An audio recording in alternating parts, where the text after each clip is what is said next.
자, 블랙록 암호화폐 시장에서 패닉셀을 주도했다.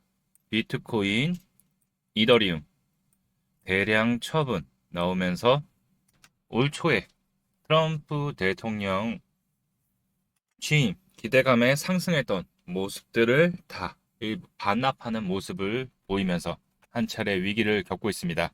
암호화폐 시장은 더 큰 성장을 하기 위한 성장통을 겪고 있는 모습으로 이제 트럼프 행정부 방향성에 대한 부분들이 나오기 시작하면은 결국 좋은 흐름으로 돌아서면서 다시 한번 불장의 시장을 일으킬 수 있고 지금의 위기 어떻게 대응할지에 대한 부분들 분석해 보도록 하겠습니다. 자, 본격적 영상 시작 전에 좋아요, 구독 한 번씩 부탁드리고요. 안녕하세요. 트레이더 이 대표입니다. 트럼프 대통령의 당선과 함께 다시 한번 불장이 나오면서 큰 상승이 나온 이유, 결국 취임 이후에는 뚜렷한 호재가 부재하다 보니까 암호화폐 시장이 다소 혼란스럽고 어려운 상황에 와 있는 모습입니다.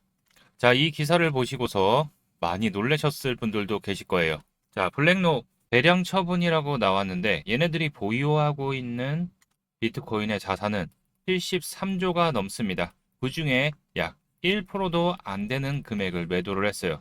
결국 현물 ETF에 대한 부분들은 어느 정도 가격 상승이 나온 이후에는 사고 팔고를 반복을 합니다. 뭐 조금 더 1% 지금 나왔지만 조금 더 매도세가 이어질 수 있지만 다시 한번 매수세 사는 물량들이 늘어난다면 다시 한번 시장은 상승에 대한 반응을 할 거고, 자, 제가 말씀드렸던 지난 영상에서도 말씀드렸듯이 시장 변동성 확대 불가피, 투자자 신중한 판단 필요. 자, 밈코인 사태, 해킹, 관세 이슈 이런 부분들 결국 위기론이 나오고 있지만 잘 기억해 두실 것은 결국 위기, 나락간다. 본격적 하락의 시작이다. 라고 하면서 공포감을 줄 때부터 고래 기관 세력들은 물량을 확보를 시작을 하면서 개인들을 털어내고 조정 이후에 항상 그랬듯이 상승의 시작이 곧 나올 수 있다는 거죠. 결국 이런 위기론들이 나와야지 개인들의 매도세를 불러일으키면서 개인들을 털어내고 물량 확보 이후에 큰 상승이 이어나가는 거죠. 자, 기사를 좀 더 체크해 보면 말씀드린 대로 공포 심리와 극대화, 자, 이런 뉴스들이 나오고 있죠. 블랙록 암호화폐 대량 매도를 했다. 자, 그러면서 블랙록은 5,100 비트코인에 약 4억 4천만 달러, 약 6천억밖에 안 됩니다. 몇 조 단위의 아까 말씀드렸던 73조를 보유하고 있는데 6천억 꼴랑. 자, 이전을 하면서 블랙록에 IBIT의 투자자들의 대규모 자금 인출이 시작됐다고 하는 거죠. 자, 이 자금 인출은 결국 개인들의 매도세와도 연관이 되어 있는 거죠. 심리적으로 불안한, 가격이 더 떨어지면 어떡하냐 이렇게 생각한 ETF가 뭐죠? 그쵸, 상장을 해 있는 부분에서 자금을 투자해서 이 펀드 자금을 이용해서 매수세에 나서고 그 다음부터는 어떻게 된다? 어느 정도 사고 난 이후부터는 사고 팔고를 반복하는 거죠. 운영을 이 자산운용사에서, 블랙록 자산운용사에서 진행을 하는 거죠.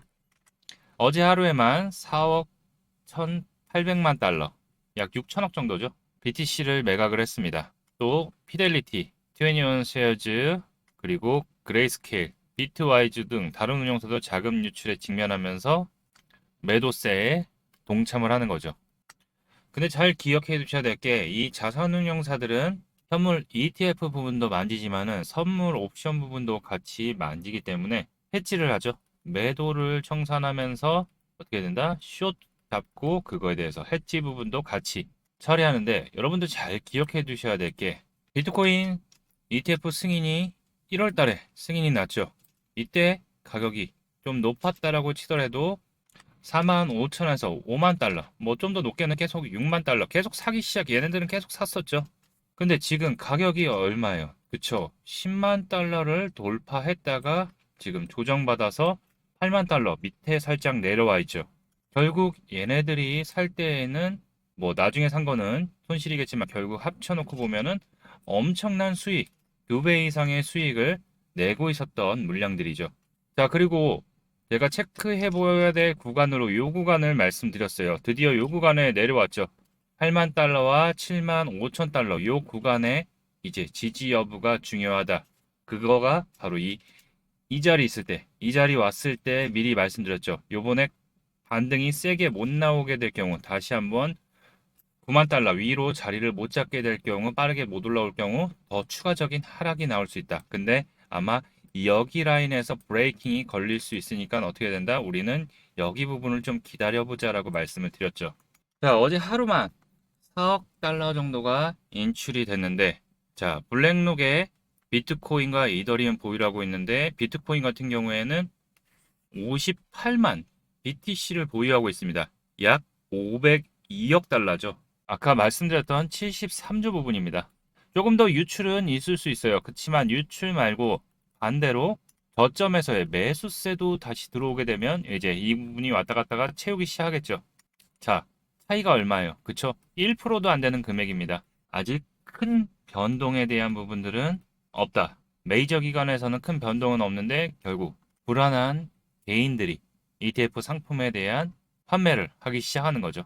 거기에 우리는 너무 흔들리지 않으셨으면 좋겠고요. 아까 말씀드린 대로 이제 비트코인 항상 위기라운이 오면서 박스권을 만들고 상승, 박스권을 다시 만들고 상승, 또 다시 또 박스권을 만들고 다시 또 재차 상승할 수 있는 위치. 아직 물량들이 더 터져져 나와주고 개인들이 더욱더 불안한 극심한 공포를 느낄 때쯤부터 항상 반등의 여지를 시작을 하게 되는 거죠.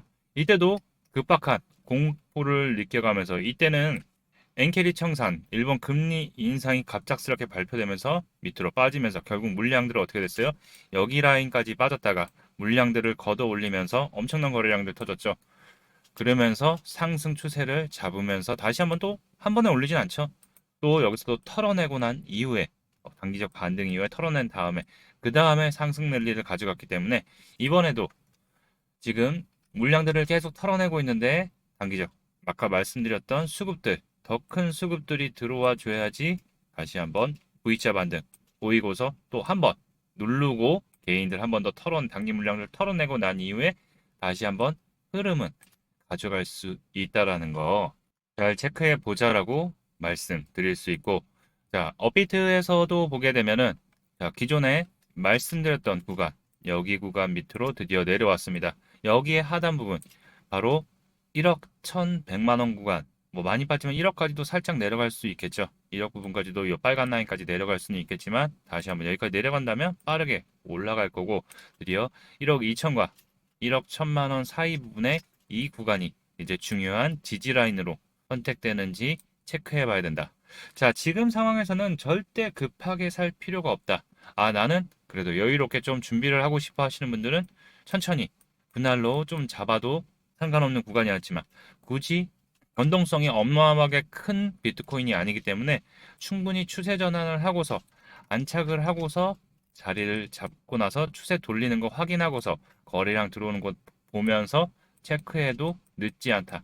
결국에 트럼프 정부에서 암호화폐에 대한 정책, 규제 부분들을 정립과 우호적인 정책들을 준비를 하고 있기 때문에 지금 조정은 결국에 전통 금융권 기관들의 매집 그리고 고래들의 마지막 상승을 위한 매집이 아닐까 조심스럽게 예측을 하고 있습니다. 왜냐? SAB 121이 철회가 되면서 자 이게 부채로 잡히는 거죠. 가상자산에 대한 전통금융권에서 요구를 갖고 있는 고객들 결국 기관들이죠.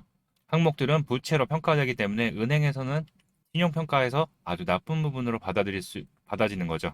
재무제표상으로 마이너스가 되기 때문에. 자, 근데 이게 철회가 됐어요.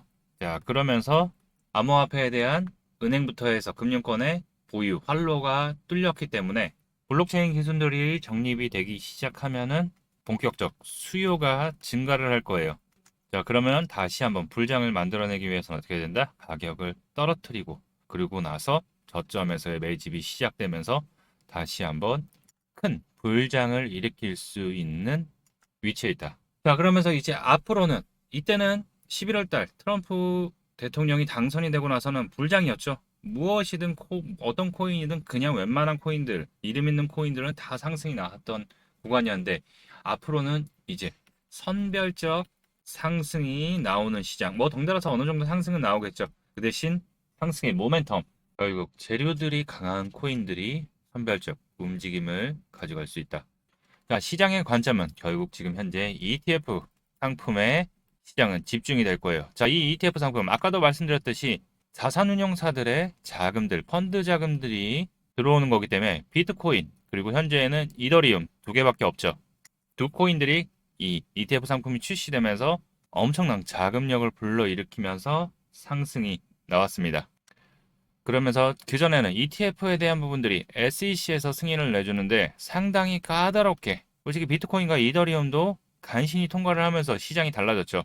자, 근데 게리 겐슬러가 사임을 하고 난 이후 SEC 전 위원장이죠. 그리고 나서 본격적 변화되는 모습을 보이면서 트럼프 정부의 친암호화 정책에 맞춰서 이 ETF에 대한 부분들을 승인을 접수 시작을 받아주기 시작하는 거죠. 그전까지는 반려하고 뭐 검토에 대해서는 좀 늦추자 연기를 하고 이런 상황이었는데 변화되는 모습을 보이면서 이제 신청된 ETF 코인들에 대해서 아직 추가적인 승인은 나오진 않았어요. 네, 이제 XRP, 뭐 헤데라, 에이다, 솔라나, 도지코인 솔직히 좀 점점점이라고 하겠습니다. 이 ETF가 신청된 코인들에 집중을 좀 해야 된다. 자, XRP 계속 중간중간 제가 안내를 드리고 있는데 자, 제가 집중해서 봐야 될 구간이 이 구간이라고 말씀드렸죠. 이 3,000원 언저리 구간. 이 3,000원 구간 언저리 구간만 오게 되면 항상 준비를 해야 된다고 말씀을 드리고 있죠. 자, 기존에도 거래량이 크게 들어왔던 라인들 한번 체크를 해보면 자, 12월 달부터 12월 달까지 급등이 나온 이후, 초까지 급등 나온 이후 한번 흔들렸죠. 그리고 나서 어떻게 됐어요? 거래량 들어온 라인을 체크해 보면 다 3,000원 구간 왔을 때 이때는 조금 거래량이 살짝 들어오다 말았죠. 이미 매집이 되어 있었기 때문에 들어 올렸고 자, 이때도 좀 거래량이 좀 들어온 라인이었지만 정고점 강하게 돌파하기 위해서 수급이 여기 물량들 먹고서 가야 되는 물량이 필요했기 때문에 수급이 들어왔고 또 밀리기 시작하면 이 3,000원 언저리 구간에서 또 거래량들 들어오면서 반등이 지켰어요. 자, 근데 지금 거래량이 아직은 크게 들어오지 않고 지금 3,000원 구간까지 내려왔죠. 자, 조금 더 변동성을 보일 수 있다라고 보면 될 것 같아요.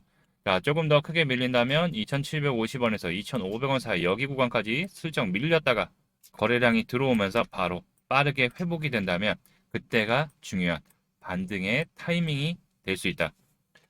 자, XRP, ETF에 대한 신청들 접수, 최종 승인에 대한 접수들을 지금 SEC에서 다 받아줬죠.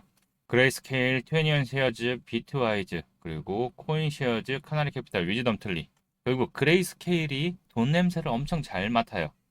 자, 이렇게 자산운용사들이 이 XRP ETF에 대한 준비를 하는 이유는 결국 XRP가 큰 상승의 흐름을 가져갈 수 있기 때문에 결국 돈을 벌기 위해서 미리 벌써 준비를 하는 거죠.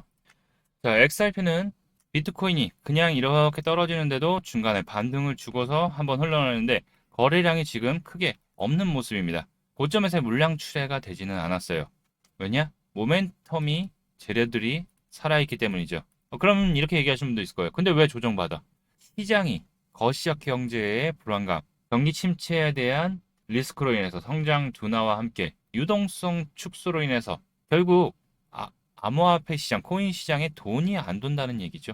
자, 그래서 XRP만 빠진 게 아니에요. 다 빠졌어요. 그나마 잘 버텨지고 있는 게 XRP. 당연히 XRP도 하락이 나왔으니까 어쩔 수 없죠. 그래서 제가 급하게 아마 3,600원대부터 말씀드렸을 거예요. 급하게 하지 말고 좀 기다리면서 보자. 3,000원 밑으로 빠질 때까지. 지금 3,000원 밑에 빠졌죠. 자, 이제는 잘 지켜봐야 될 타이밍이 왔다.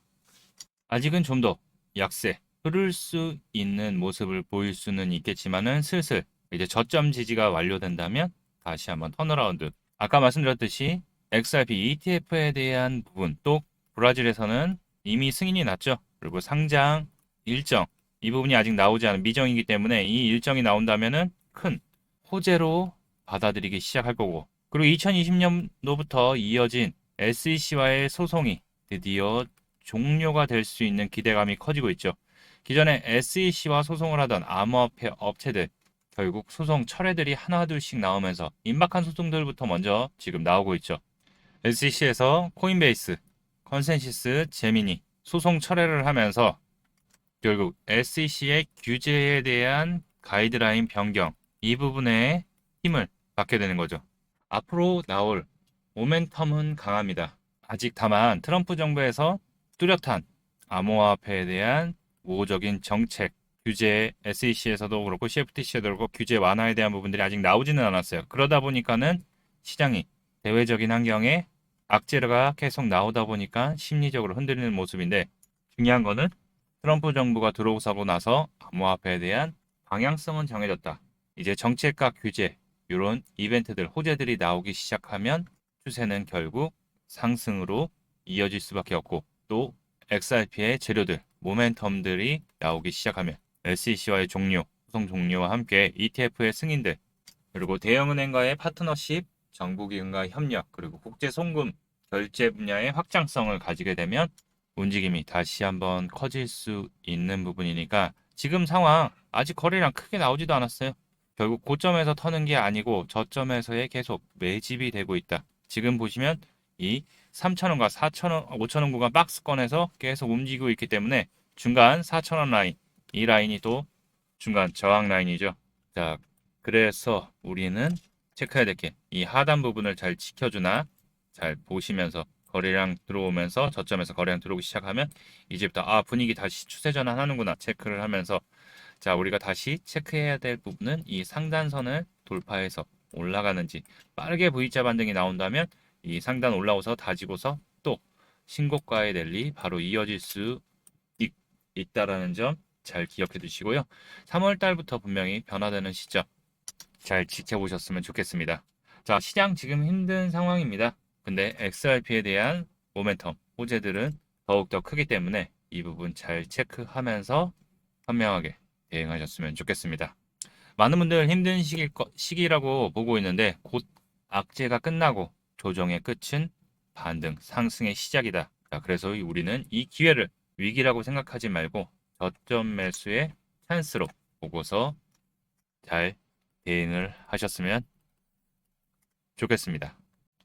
자, 흐름 계속 짚어드리고 있으니까요. 여러분들 구독 한 번씩 눌러주셔서 영상 또 체크하러 와주셨으면 좋겠고요. 여러분들 투자하시는데 항상 바른 길잡이가 되도록 안내 지속드리도록 하겠습니다. 여러분들의 성공 투자를 응원합니다. 이상 트레이더 이 대표였습니다. 감사합니다.